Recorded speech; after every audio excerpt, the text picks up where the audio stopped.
I have not posted in a while. And what have I been doing for the last 6 or 7 months?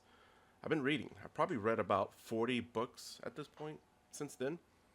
And this year I set a goal to read 50 books, and I'm at 27 already. So I thought it'd be fun to create a character called Conan the Librarian and pretend that after he retired from his many battles and wars won, he retired in Skyrim in Solitude and opened up a bookstore. And somebody stole all of his books. They stole them all, and he's pissed. He's really mad. And they spread them all across Skyrim in caves, dungeons, chests. They're all over the place. He's going to go retrieve them and get each one of them one by one. But I'm not going to be doing it alone. I have put a cast together. We got Serana to the right, Feris to the left, and Lydia for the time being until we get an archer. Because in the movies, at least the ones in the 80s, Conan had 3 companions. If I'm remembering, Sobotai, he was an archer. Valeria was the warrior like himself. And then he had a mage, right? So hopefully this mod here isn't like a complete mystery to anybody. It's the Legacy of the Dragonborn mod. Very, very popular. I've played through it. I've done it. And I really like the idea that there's a collectible section for all the books that you find. The bigger sections are the collectibles, the other collectibles, the items, the swords, the weapons, and all that. That's not going to be the focus for the series. It's purely just the books. In fact, really the gameplay is not going to be the focus. It's me just talking about the books I've read over the last 6 or 7 months and really just going back even further than that. Now, as far as lore goes with Conan, I'm going to stick to a couple things. One, the two-handed weapons. He's definitely known for that, so we're going to roll with that for a while. Later on in the series, I'll definitely do dual wielding because in some comics, he's depicted as using like dual axes and whatnot. So we'll do that later. Second thing, he hates magic. We're not going to use any magic. That's going to be painful, especially playing on legendary, but it is what it is. I'm going to allow him to do alchemy, potions, and enchanting because it'll be too much torture if I don't. And lastly, I know he's mostly depicted like basically wearing like a loincloth. And like little to no armor, but bro, I need it. I need to play it on legendary. Now, as far as book collecting, there's a couple things I'm going to stick to. One, I'm going to commit to not buying any books for as long as I can.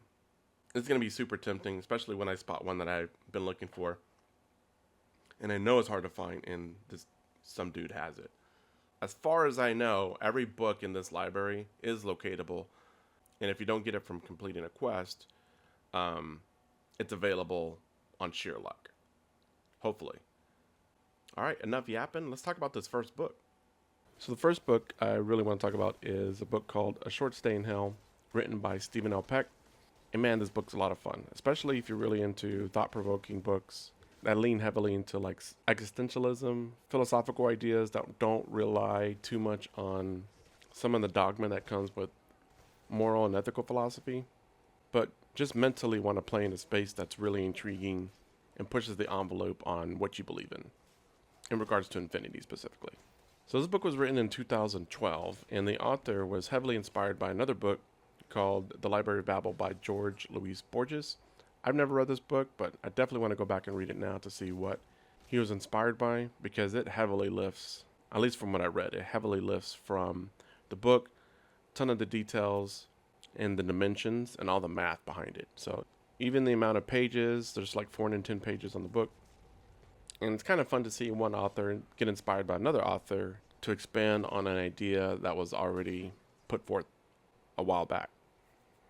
So let's talk about the story. So I'm going to talk a little bit about the opening, give some details, including the rules, but I'll try not to reveal too much. That way, if you haven't read it, you can go on, read it on your own and see what you think. So the book follows a guy named Soren Johansson. Apparently he lives a normal life, then dies, and then wakes up in a place he definitely didn't expect. But before he does that, in the prologue, he actually talks about what he's been up to, how long he's been in the library, and some of the crazy things that he's been into. In fact, I'm going to read one of them to you, just so I can give you the scope of how much time he's actually been there. And he actually does talk about that, but I'm not going to reveal the total time he's been there, just a little snippet that references it. So he says, "So too, I remember that for almost 700 billion years, I carried a book of short stories. Some were fantasies, some romances, and one was a farce. It was a marvelous book. The last story was my favorite. It told of a monkey, once the powerful owner of a lawnmower repair business, who falls into obscurity and despair. It told of his sorrow and having lost his greatness and reputation in the field as technological changes outstripped his ability to keep up. He spoke movingly of his search for religion. I still get teary-eyed when I think of the ending of that story, which I won't spoil by telling you. So I don't know if you got the beginning of that. He's been carrying around this book of short stories for 700 billion years. Our own known universe timeline is roughly 13 million, so he's been in this hell 5 or 6 times longer that we know that our own universe has been in existence. Absolutely wild. So again, this is a prologue where he's kind of talking about where he's currently at and what he's doing. And then the book starts with a reflection on how it all started. And by the way, everybody in this hell has eidetic memory. So if you're wondering, like, how the heck does somebody remember 700 billion years past? Which, again, is not even the total amount of time that he's been there. But that's why. So just a teaser on the plot setup. So right after he passes away, he wakes up in an office, kind of like environment, with 4 other people. And they're all completely flabbergasted because there is an 8-foot demon who's super polite, super cordial and calm, talking about like where they're at, why they ended up in this hell. And he points out specifically that, unfortunately, they believed in the wrong religion. The right religion to believe in was Zoroastrian, which I hope I'm pronouncing that right. And since they didn't believe in that religion, they ended up in this hell. So the opening is completely satirical, of course, right? Not to be taken seriously. It's just a plot device to get the story moving. And so there's more to it, but I'll leave it at that. So he gets sent to a hell with some light instructions, and once he gets there, he's given his mission and a set of roles. And the main mission is all he has to do is find the complete works of his entire life from birth to end. And it's going to be a series of books because the books there are only 410 pages. And then once he finds those books, he drops them into like a kiosk, not a kiosk. He drops them into a bin. And once he collects all of them, he's allowed to leave. Now, it doesn't really go into detail like what he would leave or where he would go. It just says he could leave. And then once he's there, he sees all sorts of other people who got dropped into this hell at the same time because they're all kind of clueless. No one comes up to them and says, hey, you're new here. Let me tell you all about it. Everybody who's there, at least at the moment or on that floor, is brand new. So altogether, they're looking at a set of rules. I'm not going to go over all of them, but I want to point out a few ones that I think are important. So the very first rule says, please be kind. Treat others as you would like to be treated. Failure to do so will bring unhappiness and misery to you and your fellow citizens. So absolutely hilarious. Like the first sentence that he reads in hell is, please be kind. All right, I'm going to skip to number 4. Number 4 says, books not in your possession will be returned to the original place on the stacks every night. A book will be considered in your possession if you are touching it. So, if you remember earlier when I said he carried around books for 700 million years, that means he had to keep on his person a series of books or a set of books for 700 billion years. And as you read into the story, there's all sorts of things that can go wrong. So clearly he found a system that worked for him that allowed him to keep these books in place. Rule number 5, if you're killed, you will be restored to life on the following day. Please try to avoid death as much as possible. So one thing they're told is they'll still feel the pain and agony of death or an injury, but as soon as the day ends, they'll be restored back to life. Or even if they're injured, they'll be restored back to full health. And then I'll skip to number 9. That one says, lastly, you're here to learn something. Don't try to figure out what it is. This can be frustrating and unproductive. Super eerie. So one of the things the author does a really good job of is he sets up this idea, sets up the rules, and puts you in the shoes of Soren, because immediately him and his new group of friends think that this task isn't gonna take very long. And the horror that gets revealed over the course of the book, gradual revelation of how long he's actually gonna be here. If I'm not mistaken, weeks go by before they even find a book that has words in it. A series of words. And in fact, the first book they find with any words only has 2 words, which is absolutely wild. And that's one of the reasons why I like this book so much, because at the surface, when you think about books where an author is tackling the idea of hell, it's usually fire, brimstone, torture, or some type of really odd thing that happens to the protagonist over and over again that seems like a hell.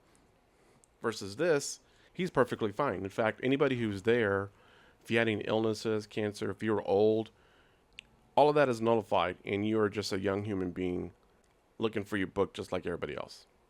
No crazy chaos, no one screaming, no one in lava pits. In fact, there's a funny joke about that in the beginning of the book. Just structure, order, and a system they have to figure out how to beat. And all the things that happen to Soren throughout the book are really, really interesting. When I read this book, I think the first day I stayed up till like 2 or 3 in the morning just thinking about all the scenarios that Soren was in, what I would have done differently, how I would approach the problem. If you have an eidetic memory and you're really serious about finding your story, what methodologies would you take? In fact, one of the things I thought about is, what if while you're there, one of the people you meet, you end up forming a relationship, you fall in love, and you spend a crazy amount of time with them. And then one day, one of you actually find your book, the complete set. And all you got to do is turn it into the bin, and you're allowed to go back. That's equally as horrifying, right? Because at that point, do you turn your books in and risk something not happening? Because things can happen. You could lose your books. And if you read the book, you'll see what I mean by things can happen and you could lose your books. So if you carried around your books waiting for, while you're helping your spouse or your significant other find their books, there could be a risk that you may have to start all over again. The other thing I thought about is, what if you found their books, but they didn't know you found their books? Would you tell them? Because then if you did, they'd get to escape this hell while you had to continue to stay there and look for your own books. So there's some crazy scenarios. Because who wouldn't want to leave after that kind of mental torture for billions and billions of years? Again, that was just my thought experiment based on some things that I read, but there's other things that happen to Soren that are very, very thought-provoking, which I'll leave alone because I don't want to spoil the whole thing. Overall, it's just a fun read, and really the best part of the book is the end, because it actually gets revealed how big the library is, and everything that you read before that Soren experienced makes complete sense on why he's still there after X amount of years. The number is so large, it is so hard to wrap your mind around it. And if you're a mathematician or engineer, you're probably already telling yourself like it would be impossible. But you have an infinite amount of time, and the theory of infinity is that if you have that much time, it's not a matter of when, it's not a matter of if, it will happen. You will find your book, and you'll find it, and you'll be able to escape this crazy reality. So anyways, totally worth reading.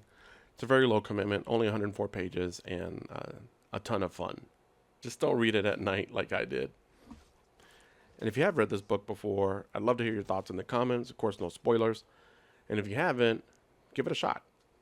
Put it on your TBR. And if you can, come back and leave a comment, because I'd love to hear your thoughts too. Might be one of the shortest books you read this year, but it may leave the longest impression. I know for me it has. Well, that's my first book recommendation. Hope you enjoy it. I'll see you guys in the next one. Later.